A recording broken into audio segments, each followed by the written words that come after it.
Une chose que je voudrais vous parler, qui ça me tient vraiment au cœur, c'est la pratique des mantras. Non, c'est avant, bien avant, quand j'entendais parler, je fais la méditation, les mantras, etc.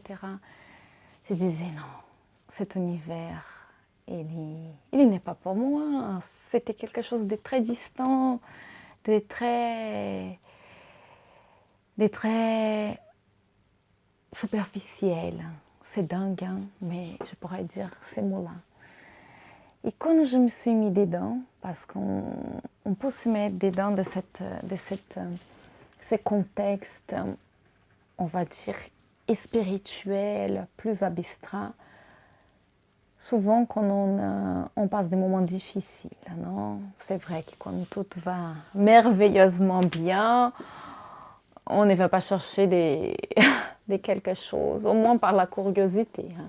Mais c'est souvent, on cherche des alternatives comme la méditation, comme de réciter des mantras ou de faire du yoga ou des choses qui ça peut améliorer notre bien-être, ou la sophrologie, la PNL, et une chose qu'on a à disposition.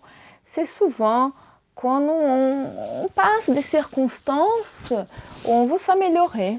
Hein, on veut améliorer soit notre sommeil, soit diminuer la colère, l'agitation, l'angoisse, les ressentiments quand on fait le Ho'oponopono, hein, qui ne connaît pas, Ho'oponopono, c'était quelque chose développé par un médecin au Hawaï, hein, aux États-Unis, qui sont comme des mantras, hein, où on répète, hein, avec la répétition, on répète, si je ne me trompe pas, hein,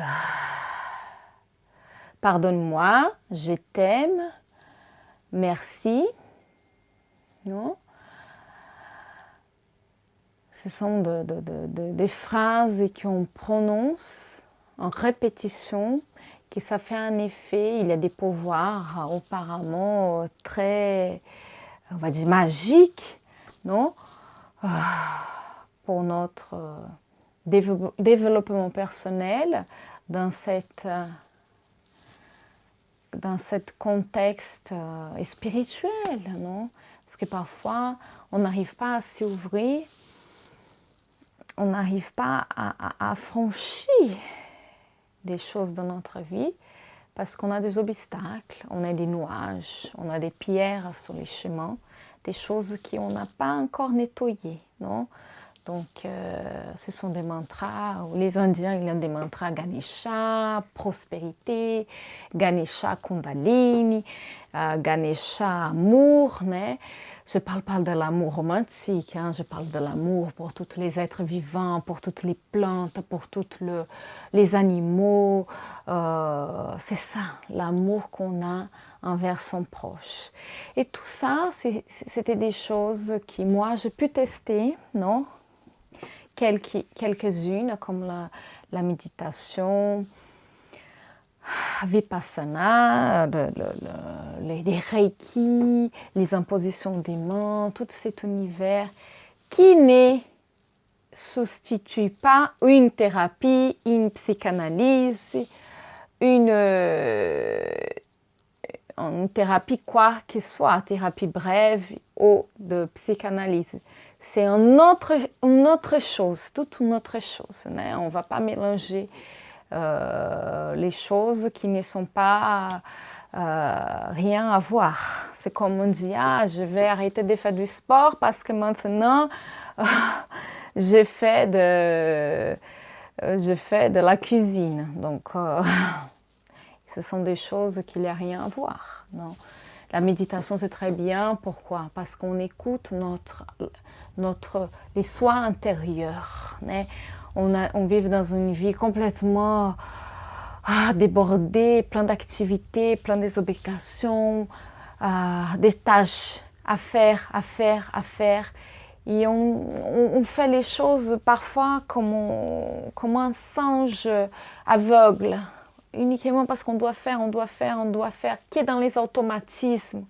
Et ça, parfois, paf, un jour, on se rend compte qu'on n'est pas heureux, qu'on fait les choses uniquement parce qu'on doit faire, parce que quelqu'un nous dit de faire, ou parce qu'on est habitué à ça. On a créé des habitudes qui, dans l'état actuel, ça ne correspond pas du tout à nos désirs, à notre bien-être, et ça ne nous satisfait pas étant être humain.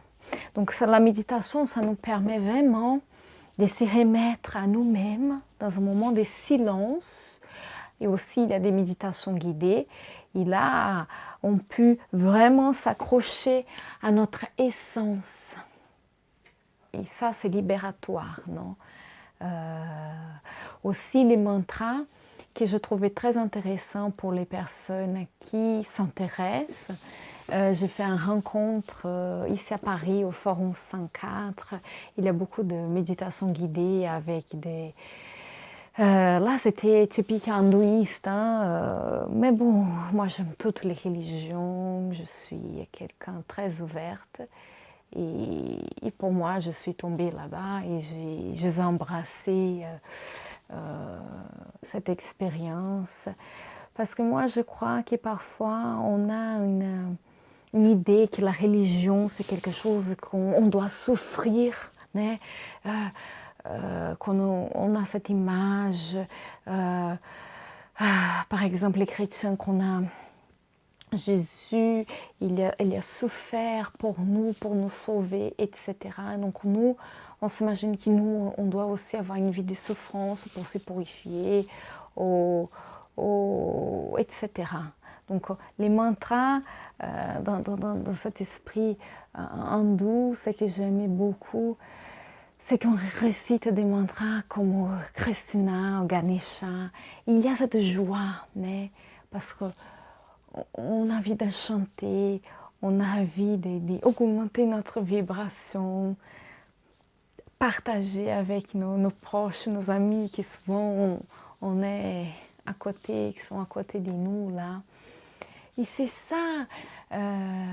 ça aussi une façon de ressentir la joie, non?